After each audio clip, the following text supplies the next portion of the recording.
Good afternoon. Today we're going to do just a little bit of a chopping video, just to see what this monster would do. It's the Tope Overkill Bowie, 5/16" blade stock. This thing is a monstrosity beyond monstrosities. I've been busting Dan's balls about the his kukri. I just love his kukri design. I love kukris in general, but that modern take of his, wow, it's just fantastic. Let me just push focus here real quick and maybe zoom in a little bit in this area. Okay. Now, just going to do just some chopping. I had some suggestions, but I don't have all the materials that some of the suggestions. So I'm just gonna pick some hardwoods. I got some I got a piece of oak from an oak pallet. One side's got nails in it, so I gotta watch out. The other side is clean. I'm just gonna hack into it. I'm not gonna hack through it, just because I don't want to meet the nails. And got a piece of 2x2 pine 2x2, and a piece of hickory from a broken hatchet. Put on a lanyard so that I can get a good. I can leave the grip relatively loose and let the knife rock in my hand to get a chopping motion. So just gonna hack through it. I am not absolutely sure how deep those nails go. I would suspect at least 50%. So I'm just gonna hack into it maybe just a little, just to show, just to test the edge, the steel. Just to test the steel. I don't have to go all the way through it. Going all the way through it is just a matter of just continuing, but I'm just going to go into it a little. Sorry, I might have been out of shot there.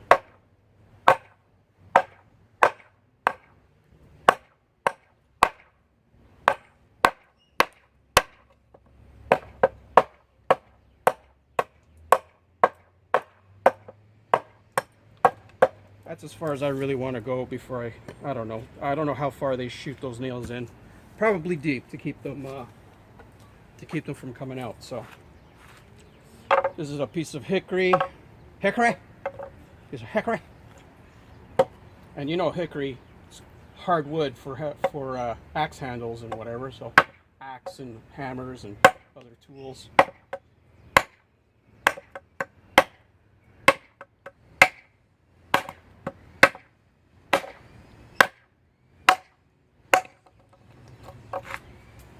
Senza problema. You know what? I didn't do a sharpness. I was going to do a sharpness test before I started with a piece of paper, and I just forgot. So here's a piece of paper. It's hard to get with gloves on.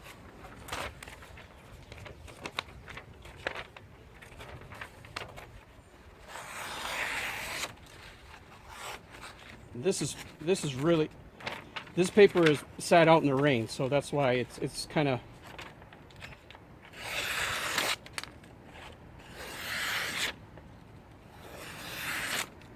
Now this is incredibly sharp for the amount of steel that's behind that edge. That's a pretty obtuse angle. Sorry if I'm out of shot again. Was I out of shot? No, I wasn't. Okay. I had to test. I had to look at the viewfinder. There's a lot of material back behind this edge. Wow. So for it to, what's up, buddy? So for it to cut sliced paper the way it does, it's really good. And this paper is not crisp anymore. It's sat out in the humid weather. It sat out in the rain and then dried out. Well, dried out as far as it could in the humidity. Here's a piece of 2x2.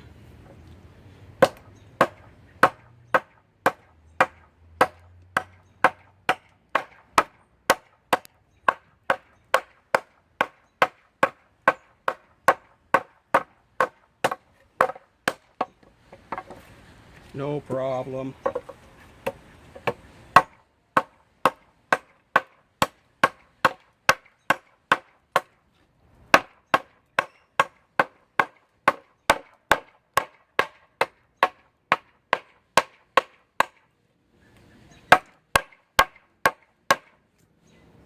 Must have had a knot there. Piece of pine. That's pine. So pine is nothing for this blade.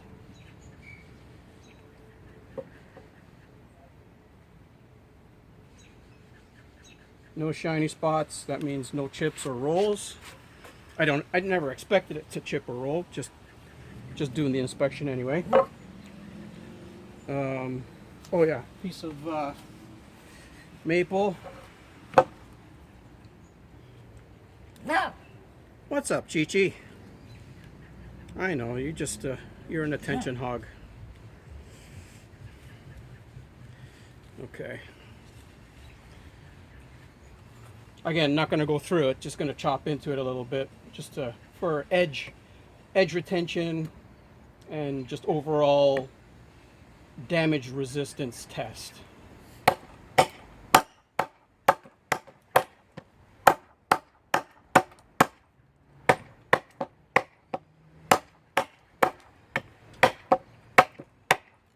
And you don't know how much this kind of hurts me to do this to this knife, because I think it's just an absolute work of art.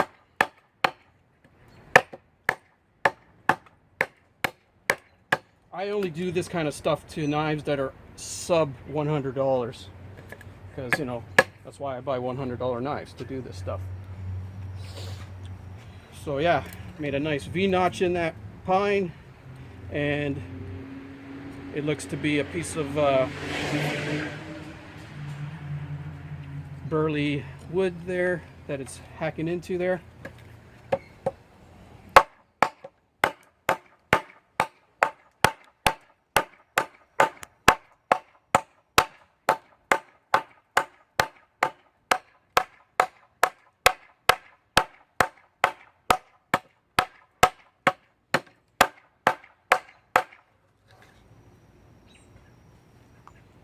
That's enough. And I got some, I'm a smartass, so I'm not complaining about people being a smartass. I love it, actually. It's fun for me. I like busting balls, and I like being, and I like it in return. It's just fun. I grew up with that kind of stuff. Now, checking the edge. Again, no shiny spots, and that was a hard piece of wood. I could feel how hard it was. It was like a piece of rock. Piece of paper. No problem. And again, this is not crispy paper. This is a little bit humid, and you know what humid paper is like. It's really hard to cut, even with the sharpest of knives. And this knife is incredibly sharp.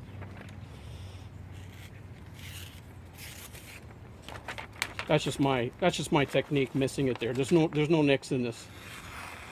See, I can feel that there's no nicks in this. No nicks. And I'm not cutting straight down at a parallel angle. I'm almost going perpendicular to the paper, which is much more difficult to cut. Like this. I'm going like this. I'm actually cutting it like this. It's a much more difficult cut. So it's doing very well, and it's catching because there's some sap on the edge. There's some sap on the blade, just on the side of the blade there. So I can feel that whenever it touches some of that sap, it stops. Just a quick strop. See if I can pop, if the edge pops back. Well, I mean, not see if, I know it will. Just to pop the edge back a little bit.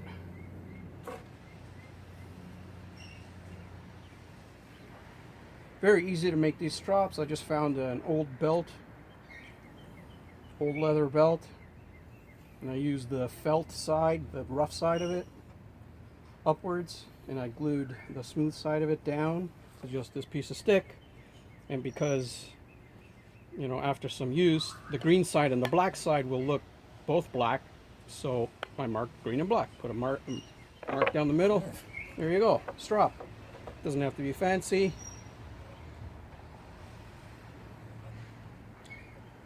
Just needs to work. Knife doesn't care if it's fancy.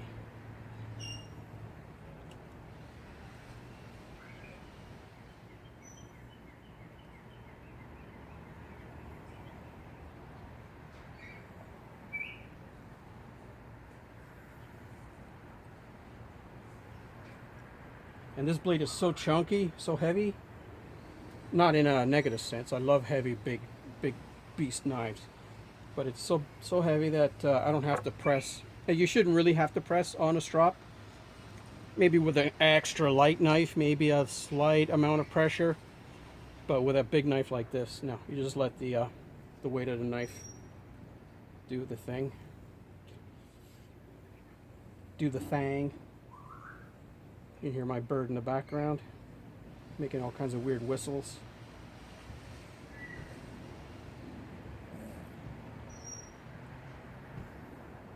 Yes, Cheech, you're on camera too. Well, audio anyway.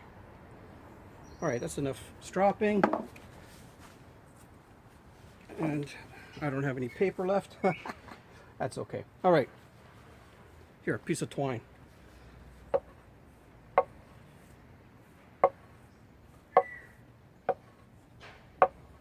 Where it misses is because the board here it's got indentations. So if I cut where there's no indentations, it cuts right through, no problem.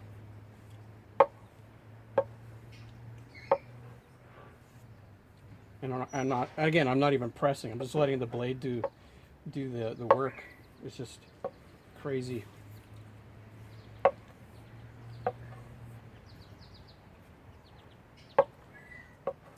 I'm trying to find flat spots. Well, this table I made just for water bottle cutting, just to line up the water bottles on. So, and me smashing on it just a few minutes ago has put divots in it, random divots here and there. So whenever I drag across, if the twine is sitting inside the divot, it misses the full cut. All right, guys, that's it for now.